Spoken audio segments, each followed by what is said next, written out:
ओम शांति। आज मैं आपको बताऊंगा कि सभी मनुष्यों में, दुनिया के सभी मनुष्य मात्र सभी ज्यादातर यही मान बैठे हैं कि परमात्मा सर्वव्यापी है, सब जगह भगवान है, कण कण में भगवान है, जिसको अंग्रेजी में कहा जाता है कि गॉड इज ऑम्निप्रेजेंट। देखिए, गीता में ये श्लोक है जिसमें भगवान कह रहे हैं, सूर्यो न शशंको न पावका तत् धाम परमम मम, जिसका अर्थ है जहां सूरज चांद सितारों का प्रकाश नहीं पहुंचता, मैं वहां परमधाम का रहने वाला हूं। तो जैसे कि मैंने आपको तीन लोक के चित्र में भी बताया था कि पृथ्वी है, पृथ्वी के चारों तरफ वायुमंडल है, वायुमंडल के चारों तरफ स्पेस है जिसमें सूरज चांद सितारे हैं, और उस स्पेस के भी चारों तरफ एक और लोक है जिसे ब्रह्मलोक या परमधाम कहा जाता है, अंडाकार रूप में पूरा है। और वहां पे छठा तत्व जिसे ब्रह्म तत्व कहा जाता है वो होता है, वो सुनहरे लाल रंग का होता है, और वहीं पे हम ज्योति बिंदु स्टार आत्माएं अपने अपने सेक्शंस में निवास करती हैं, और वहीं पर शिव ज्योति बिंदु भी रहता है सबसे ऊपर, सब आत्माओं को क्रॉस करके सबसे ऊपर। तो उसी के लिए गीता में बात आई है कि जहां सूरज चांद सितारों का प्रकाश नहीं पहुंचता, मैं उस परमधाम यानी ब्रह्मलोक का रहने वाला हूं। देखिए, इस चित्र में परमात्मा सर्वव्यापी कैसे नहीं है उसको ईश्वरीय ज्ञान के अकॉर्डिंग आपको समझाया जाएगा, जो वर्तमान में परमपिता शिव अपने मुकर्रर रत्न शंकर द्वारा वर्तमान में दे रहे हैं। देखिए, गीता में ही है, जब जब इस सृष्टि पर अधर्म का बोलबाला होता है तब तब मैं आता हूं, जिसके लिए गीता में भी एक संस्कृत में श्लोक है, यदा यदा ही धर्मस्य ग्लानि भर्वते भारत ... तो देखिए, जब गीता में ही है कि जब जब इस सृष्टि पर अधर्म का बोलबाला होता है तब तब मैं आता हूं। आता हूं शब्द से क्लियर हो रहा है कि वो कहीं और से आएगा, इस सृष्टि में सब जगह नहीं, सृष्टि कहीं से आएगा तब तो इस सृष्टि पे पहुंचेगा। तो इसी ब्रह्मलोक की बात है कि वहां से वो शिव ज्योति बिंदु आते हैं और सृष्टि परिवर्तन का कार्य, यानी उसमें भी मुख्य रूप से भारत को स्वर्ग बनाने का काम, पतित से पावन बनाने का काम वर्तमान समय में संगम युग के परमात्मा शिव गुप्त रूप में कर रहे हैं। और देखिए, इस चित्र में दिखाया गया है एक रोगी व्यक्ति है, वो कह रहा है, प्रभु जी दुख हरो।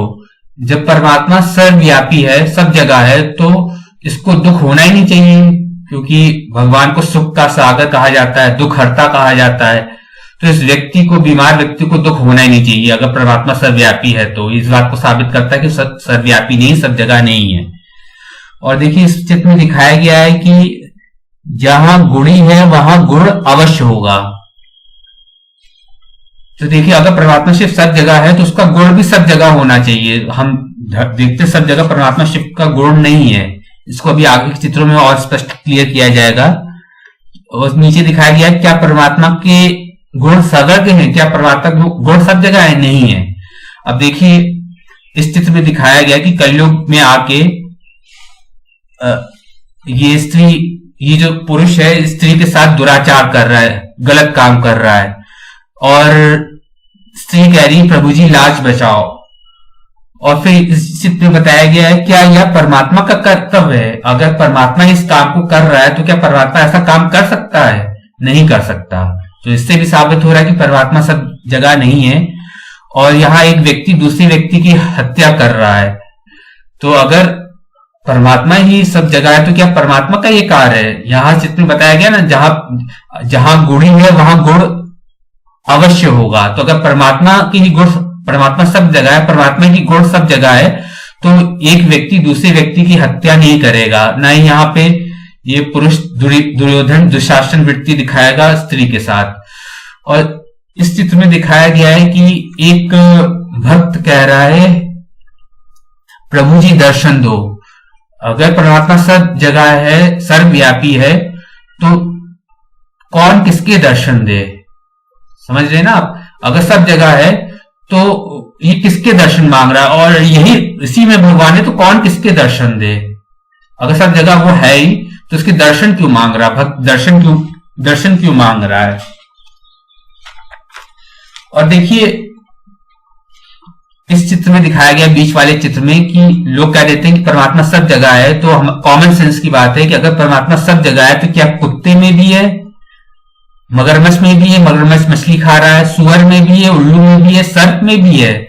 अगर इन सब में भगवान है तो ये क्या भगवान को गाली देना नहीं, गाली देने जैसा समान नहीं हो गया? देखिए परमात्मा सर्वव्यापी नहीं है, ये इस चित्र में आपको प्रूव किया गया है।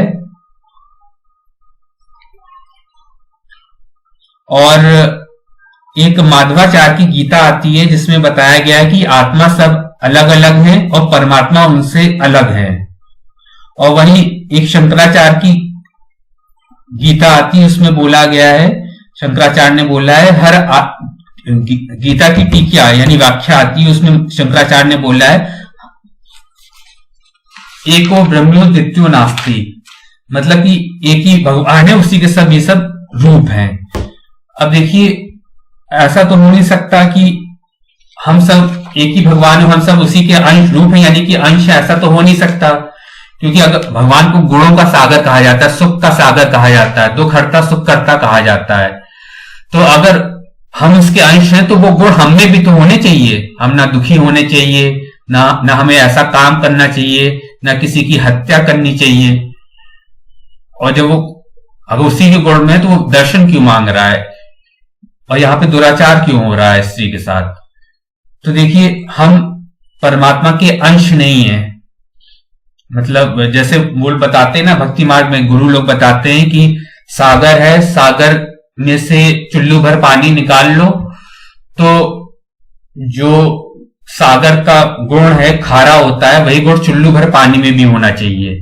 तो शंकराचार्य कहते हैं कि तो शंकराचार्य इस बात को बताते हैं कि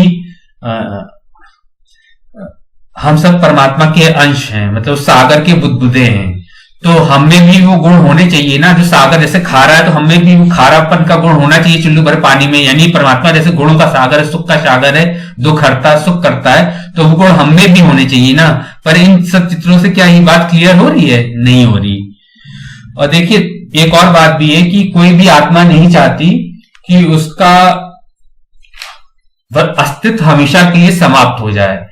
जैसे कि बोलते हैं भक्ति मार्ग में गुरु लोग कि हम सब सागर के बुदबुदे हैं, और यही बुदबुदे वापस सागर यानी भगवान में जाके लीन हो जाते हैं। मतलब वो कहना चाह रहे हैं हम सब परमात्मा के अंश हैं, मतलब बुदबुदे हैं, हम आत्माएं अंश उसी सागर यानी भगवान में जाके लीन हो जाते हैं। अगर लीन हो जाते हैं, जैसे सागर से चुल्लू भर पानी लिया गया, उसको वापस सागर में डाल दिया, तो वो पूरा सागर ही बन गया ना। चुल्लू भर पानी तो दोबारा निकाला नहीं जा सकता।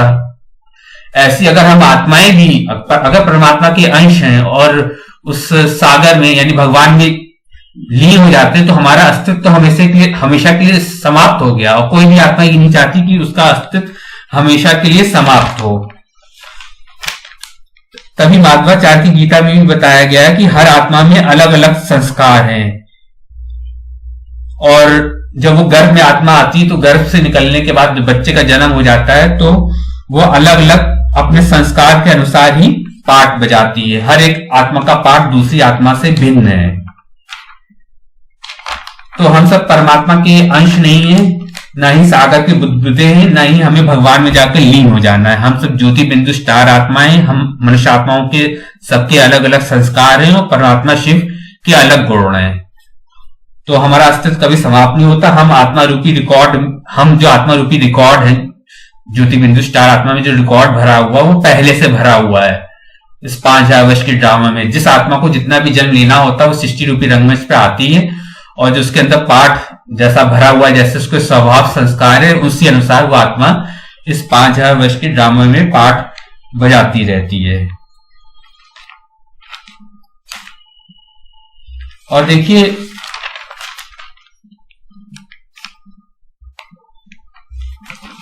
एक बात और कि गीता में भी आया है कि स्थित प्रज्ञ रहने को कहा गया है, अर्थात वह अवस्था जिसमें दुख में हम ज्यादा दुख में दुखी ना हो, सुख में ज्यादा प्रसन्न ना हो। ये क्या भगवान शिव परमात्मा शिव के ही गुण है कि दुख में वो दुखी भी नहीं होता जरा भी, और सुख में या खुशी के समय खुश नहीं होता, खुशी में छलांगे नहीं लगाता।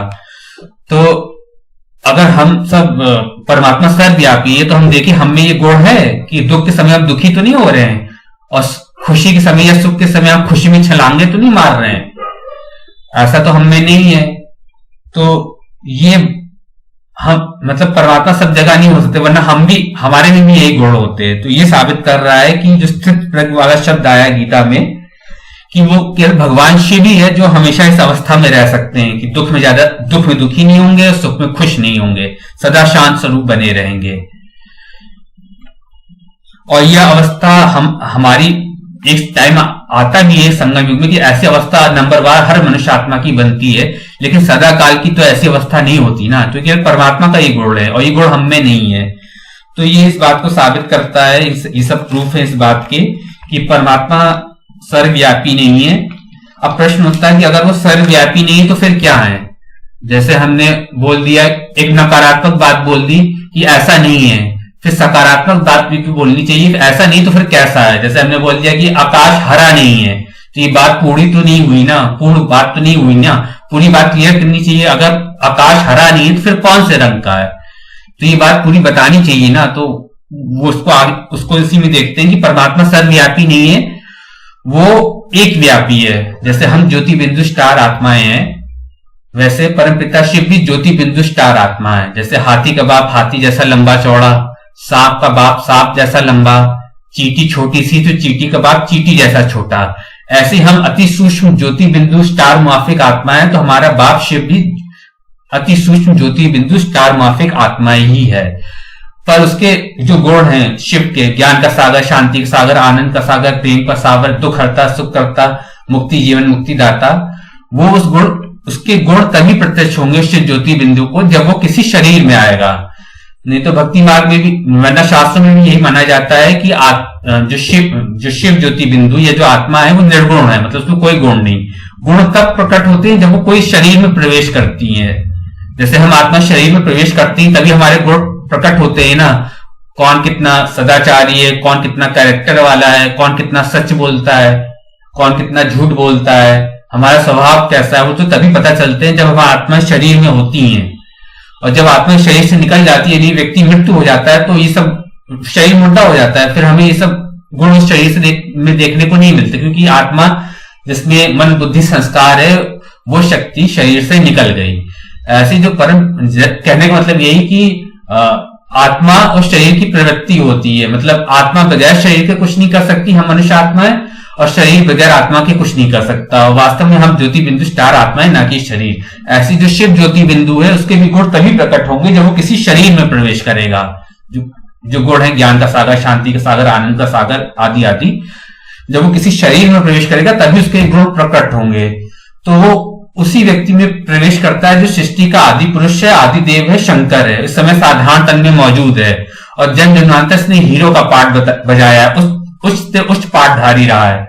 जैसे जो राजा का सिंहासन होता है वो भी ऊंची जगह रखा जाता है ना, ऐसे शिव भी उसी में प्रवेश करता है जो इस 5000 वर्ष के ड्रामा में ऑलराउंड पाठ बजाता है 84 जन्मों में, और हीरो पाठ बजाता है जन जन्मांतर का, क्योंकि मनुष्यों में सबसे श्रेष्ठ आत्मा है।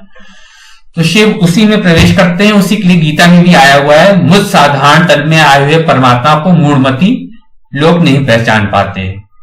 ये भगवान कह रहे हैं कि मुझ परमात्मा मतलब मैं भगवान जो साधारण तन में आया हुआ हूं उसको मूढ़मति अर्थात मूर्ख लोग नहीं पहचान पाते, क्योंकि शिव तो ज्योति बिंदु, वो तो इन आंखों से दिखाई नहीं देगा। तो अब पता कैसे चलेगा कि इसमें भगवान शिव है कि नहीं? वो तभी पता चलता है जब उस मुकर्रर तन द्वारा परमात्मा शिव अपना ज्ञान सुनाते हैं, तब समझ में आता है कि ऐसा ज्ञान आज तक किसी गुरु गोसाई ने नहीं दिया, किसी धर्म पिता ने नहीं दिया, ना किसी धर्मशास्त्र या किसी भी पुस्तक में ऐसा ज्ञान पढ़ा। तो उस ज्ञान द्वारा क्लियर होता है कि ऐसा नया दिव्य और निराला ज्ञान केवल परमात्मा शिव का ही हो सकता है, क्योंकि अभी तक जो भी पुराना ज्ञान चलता आया दुनिया में, वेद शास्त्रों या भक्ति मार्ग का, धर्म ग्रंथों का, उससे दुनिया का उद्धार नहीं हुआ। दुनिया दिन प्रतिदिन दुखी अशांत होती जा रही है। 2500 वर्ष की हिस्ट्री इस बात का प्रूफ है कि जब से धर्म पिता या मनुष्य गुरुओं द्वारा जो भी ज्ञान सुनाया गया उससे दुनिया दिन प्रतिदिन गिरती चली जा रही है। दुनिया में दुख, अशांति, मारामारी, लड़ाई झगड़ा, भूखमरी, गरीबी, बीमारियां, ये सब बढ़ती चली जा रही हैं। ये इस बात का सूचक है कि शास्त्रीय ज्ञान से या मनुष्यों के ज्ञान से दुनिया का उद्धार नहीं हो सकता। आप जो परमात्मा शिव नया ज्ञान दे रहे हैं, उस नए ज्ञान द्वारा ही नई दुनिया की स्थापना स्वर्ग की हो सकती है।